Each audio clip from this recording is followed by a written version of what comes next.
Welcome to Delphi Tuts. In this DataSnap Hello World tutorial, we are going to use Delphi XE5 to build the simplest possible DataSnap client-server system.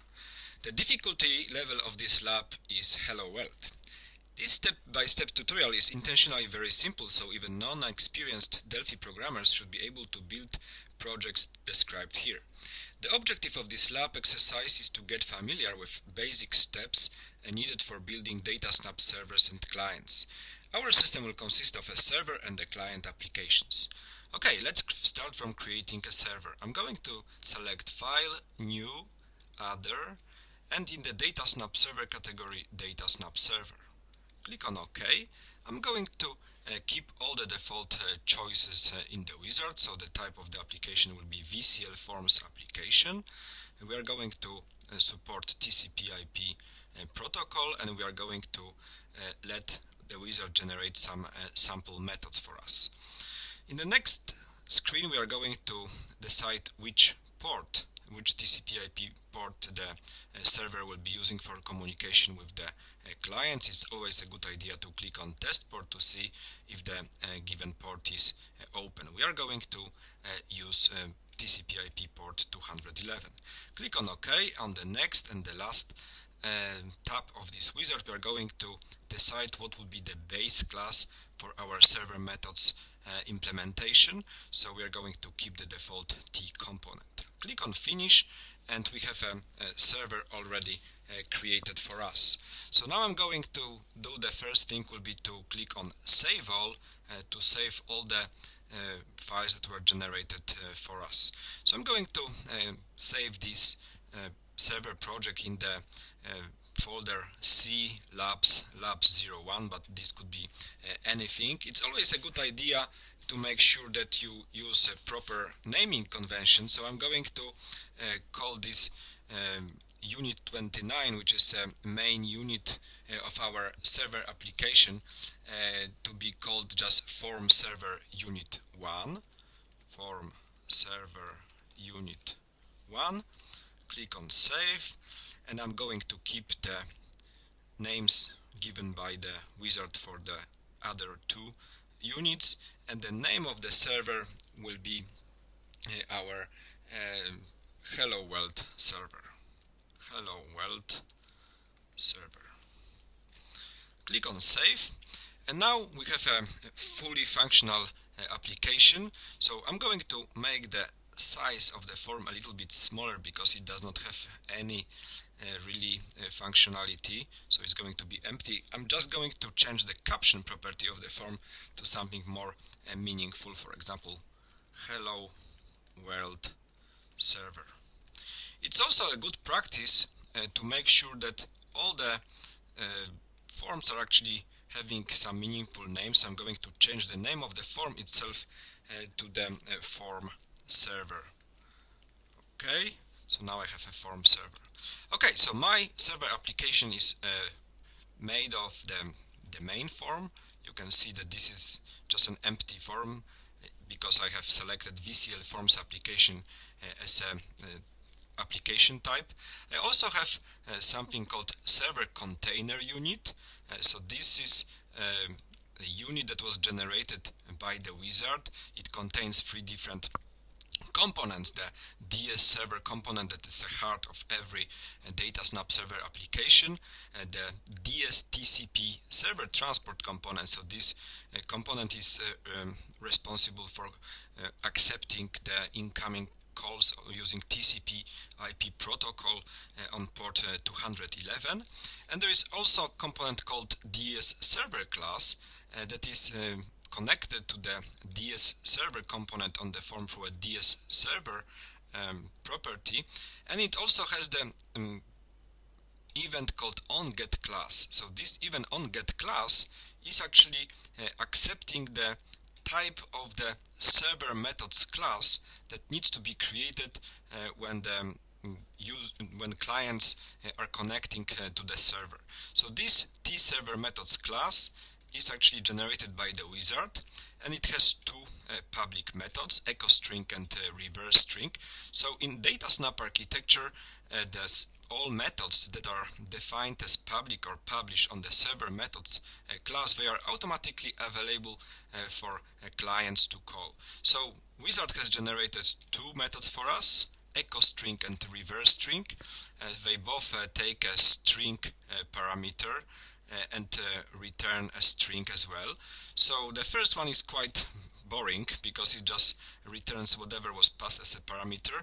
The second one, ReverseString, takes the string value, performs the reverse operation and returns to the client the reversed string. So this is the method ReverseString that we are going to call in our client. Okay, so our server is now ready. I can just run it. So that's a very important step, because in order to be able to create a client, our server has to be running, because when we are going to build a client, we are going to query the functionality of the server at runtime, so the server has to be running. I'm going to minimize this server window, and now I'm going to add a client project to the project group. So I'm going to right click on a project group in the project manager, select add new project, and now I'm going to go for a new FireMonkey desktop application.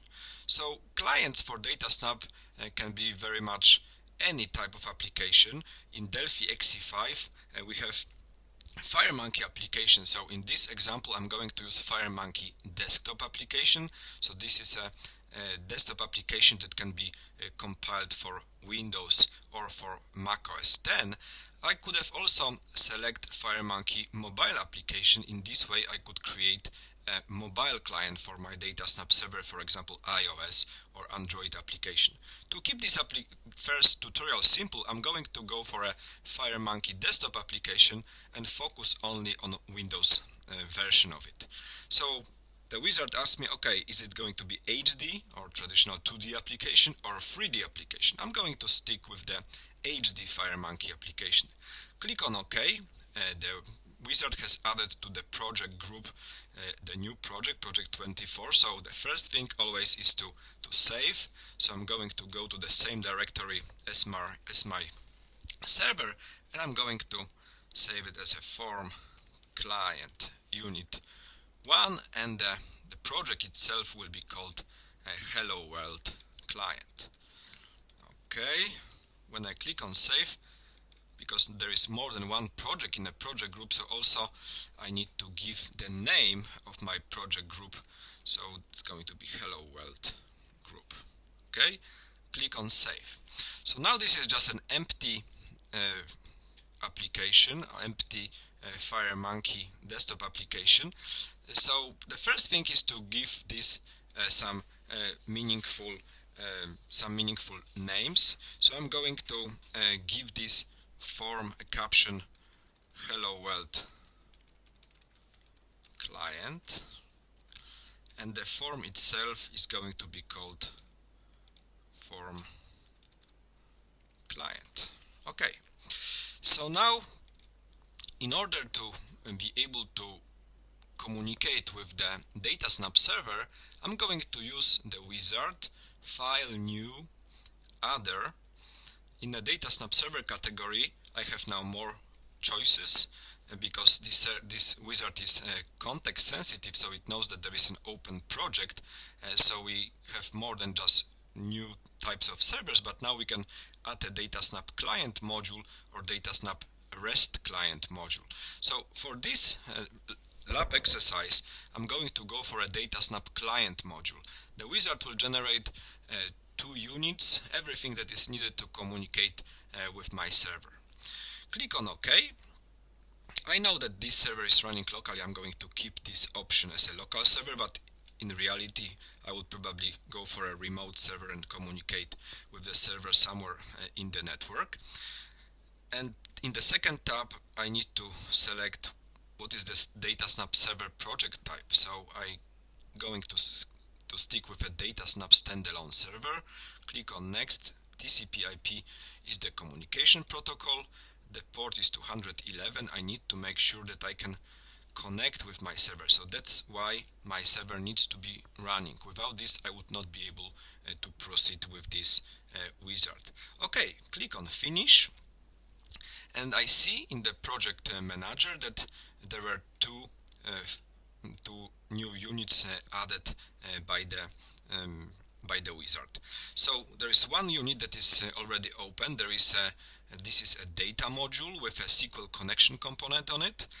This SQL connection component has selected driver to be DataSnap and all information about our server. So TCP/IP as a communication protocol, 211 as a port. So everything was done by the wizard correctly.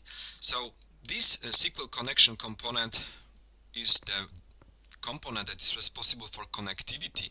So we could, if we do it manually without the wizard, I could right click on it and say generate DataSnap client classes, but that step was also done by the wizard, so I don't need to do it.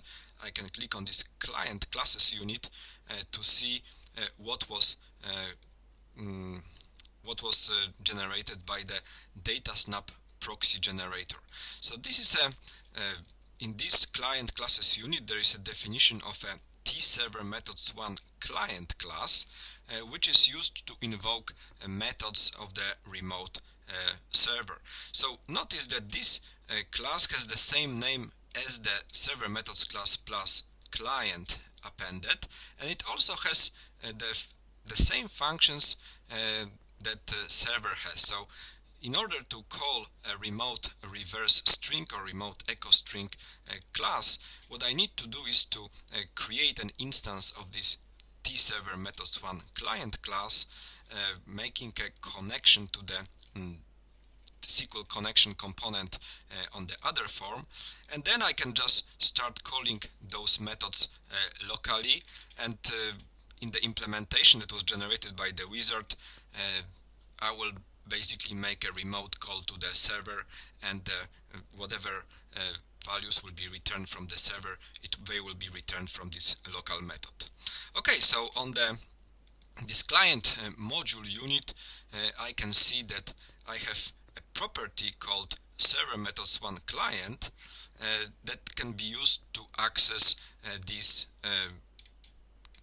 implementation of the tServerMethods1 client.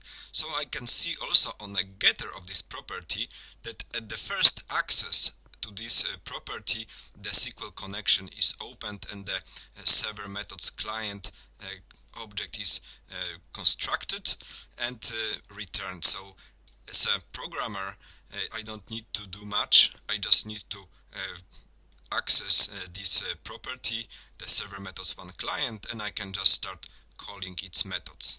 Okay, so I need to make sure that I save. So these two units that were generated needs to be saved as well.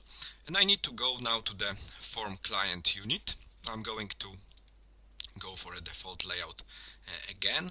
So the first thing to do is to add to the users clause of my main form, the client module unit, because I need to have access to this.